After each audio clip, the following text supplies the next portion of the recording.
Hey friends, we're so glad you're with us at 6 o'clock. I'm Tim Pham. I'm back. You're back. I'm back. They let me back in the building. And I'm Channing Curtis. Thanks so much for joining us this morning. Let's get right over to meteorologist Thomas Patrick this morning because you're incredibly busy today in the Weather Center. Yeah, they had to let me in the building early today because we are going to be getting a heavy snowfall event for this afternoon and evening. Winter weather advisories for Spokane, Coeur d'Alene, and Pullman.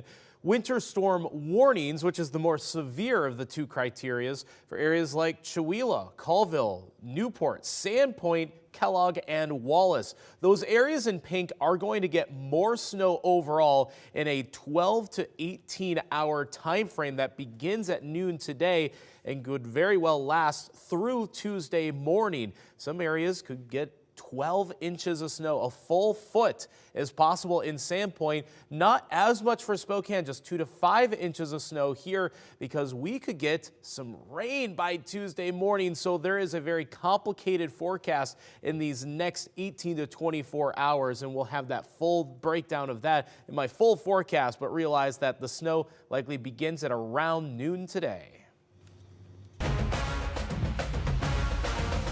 Well, the University of Washington and the University of Michigan will battle it out in the College Football Playoff National Championship. And both teams have the chance to take home the title and end the season undefeated. Going into the game, UW is once again the underdogs. KREM 2's Andrew Quinn tells us how the players are feeling.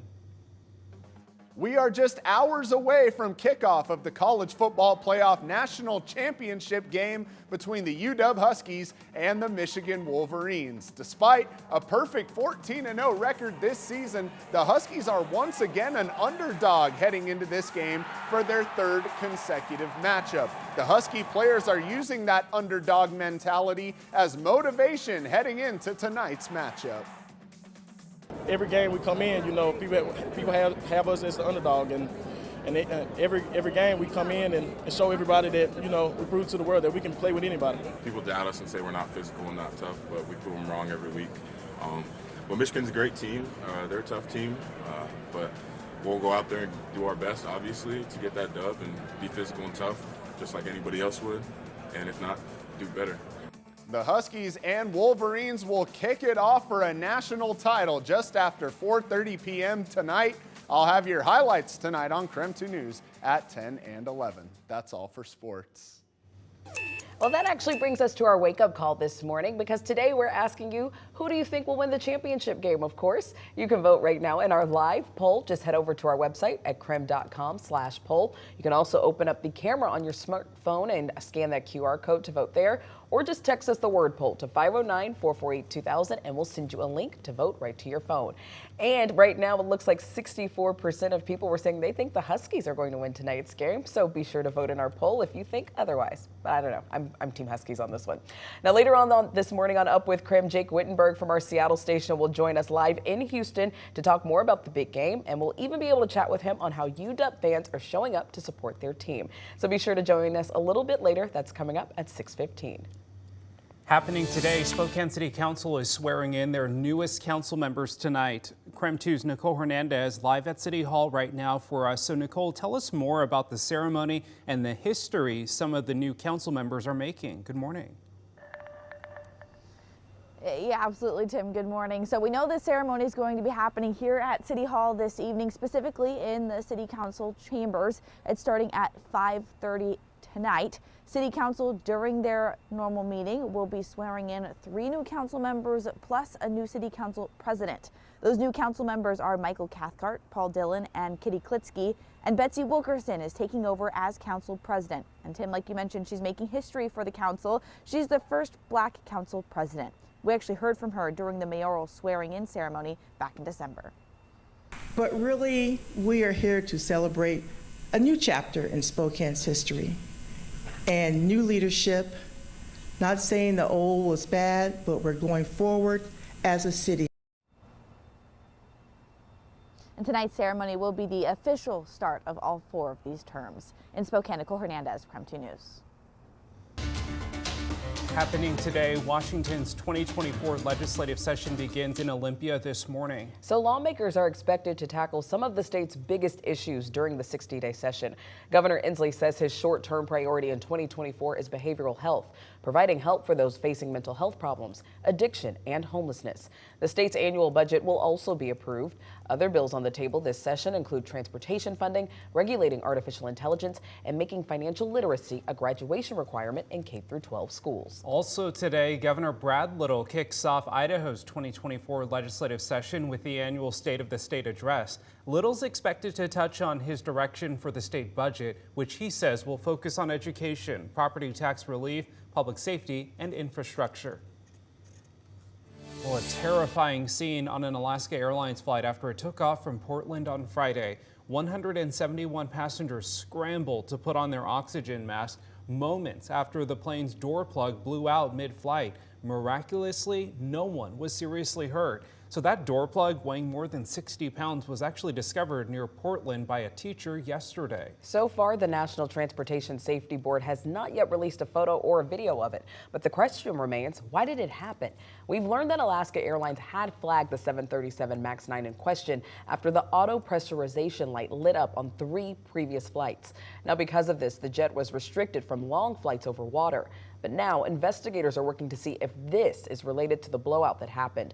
Federal officials have ordered the grounding of the 737 MAX 9 so that they can investigate. A newly released photo shows the NTSB examining that specific plane's door plug. Aviation experts say it will be important to their investigation. They'll be able to take a look at the stress marks of where the bolt holes were, and they might be able to draw some conclusions from that. Now, experts say this process can be lengthy, as they'll likely go back to the supplier of those bolts and check records to see if there might have been any defect in their manufacturing. Well, we will see below freezing temperatures for the next several days, so that means that you'll want to keep an eye out on your pipes to make sure that they don't freeze. So to make sure that your pipes don't burst, set your sink faucet to a constant drip. You should also insulate the pipes outside of your home, even if it means just wrapping a towel around them. Plumbers say that keeping your house warm is really the best way, though, to prevent frozen pipes. If you're around, just make sure that your garage is staying shut. You're getting your garden hoses, taking off the hose bibs on the exterior of the home.